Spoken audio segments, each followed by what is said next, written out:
হরে কৃষ্ণ ভক্ত সজ্জন, রাধে রাধে ভক্ত সজ্জন। এখন আমি আছি বৃন্দাবন ধামে। আপনারা সবাই দর্শন করতে পারতেছেন ভক্ত সজ্জন। এটা হলো গ্রন্থ সমাধি, রূপ গোস্বামী, সনাতন গোস্বামীর সমাধির পাশে ভক্ত সজ্জন আপনারা সবাই দর্শন করতে পারতেছেন। এটা হলো বৃন্দাবন ধাম।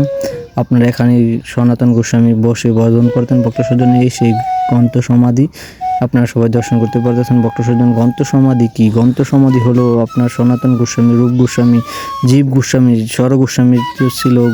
তারা আপনার গ্রন্থগুলি লিখেছিলেন তাল পাতার মাধ্যমে। তাল পাতায় লেখার পরে আপনার এই গ্রন্থগুলি বড় বড় রাজারা এখান থেকে নিয়ে গেছিল। তারপর আপনার এগুলি উদ্ধার করার পর আপনার গ্রন্থগুলি এখানে সমাধি দেওয়া হলো ভক্ত সজ্জন। আপনারা সবাই এখন দর্শন করতে পারতেছেন। এটা হলো গ্রন্থ সমাধি। আপনারা সবাই দর্শন করুন ভক্ত সজ্জন। এখানে আসলে অবশ্যই 3 বার প্রদক্ষিণ করবেন। পাশে আছে আপনার সনাতন গোস্বামীর সমাধি ভক্ত সজ্জন। এখানে সনাতন গোস্বামী বসে আপনার ভজন করতেন। এখানে স্বয়ং ভগবান সনাতন গোস্বামীর কাছ থেকে আপনার প্রসাদ পেতেন। নিজে খুঁজে খুঁজে বলতেন আমার এটা দৌ ওইটা দৌ। কিন্তু সনাতন গোস্বামী এত ব্যস্ত ছিলেন গ্রন্থ নিয়ে, গ্রন্থ রিসার্চ করতেন আর গ্রন্থ দেখতেন। এই কারণে ভগবানকে ভালো সেবা পূজাও দিতেন না ভক্ত সজ্জন। এখানে সনাতন গোস্বামী যে বিগ্রহ সেবা পূজা দিতেন, এখানে বিগ্রহ আছে ভক্ত সজ্জন। আরও এখানে সনাতন গোস্বামীর সমাধির পাশে আপনার এখানে আছে সনাতন গোস্বামীর বিগ্রহ ভক্ত সজ্জন। আপনাদেরকে এখন নিয়ে যাচ্ছি। এখানে মন্দিরে আপনার লুটির দলা দিয়ে পুরা দিয়ে ভগবানকে দেওয়া হয়।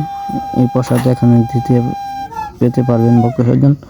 দেখুন ভক্ত সজ্জন, আপনারা সবাই দর্শন করুন সনাতন গোস্বামীর বিগ্রহ ভক্ত সজ্জন। রাধে রাধে। আপনারা অবশ্যই এখানে মন্দিরে আসবেন। মন্দিরটা অনেক ভিতরে। হরে কৃষ্ণ ভক্ত সজ্জন, অপূর্ব মন্দির ভক্ত সজ্জন।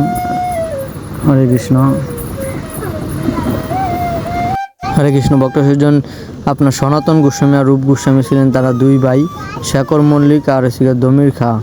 আপনার 2 ভাই ছিলেন। তারা অনেক রাজ পরিবারের ছিলেন ভক্ত সজ্জন। অনেক কোটি কোটি সম্পত্তির মালিক ছিলেন। সব কিছু ছেড়ে দিয়ে ভক্ত সজ্জন আপনার বৃন্দাবনে চলে এসেছিলেন। তারা ভিখারির মতন তারা জীবনযাপন করতেন ভক্ত সজ্জন। সারাক্ষণ গ্রন্থ পড়তেন আর গ্রন্থ রিসার্চ করতেন ভক্ত সজ্জন। আর ভগবানকে নিয়ে ব্যস্ত ছিলেন ভক্ত সজ্জন। এই সেই আপনার সনাতন গোস্বামীর সমাধি আপনার ভক্ত সজ্জন।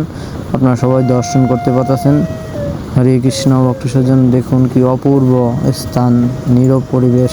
এখানে আসলে ভক্ত সজ্জন আপনাদের মন শান্ত হয়ে যাবে ভক্ত সজ্জন। হরে কৃষ্ণ, রাধে রাধে ভক্ত সজ্জন। আর এটা কোনো ভোগের জায়গা নয়, এটা হলো ত্যাগের জায়গা ভক্ত সজ্জন। এখানে অনেক ত্যাগ নিয়ে আসতে হবে।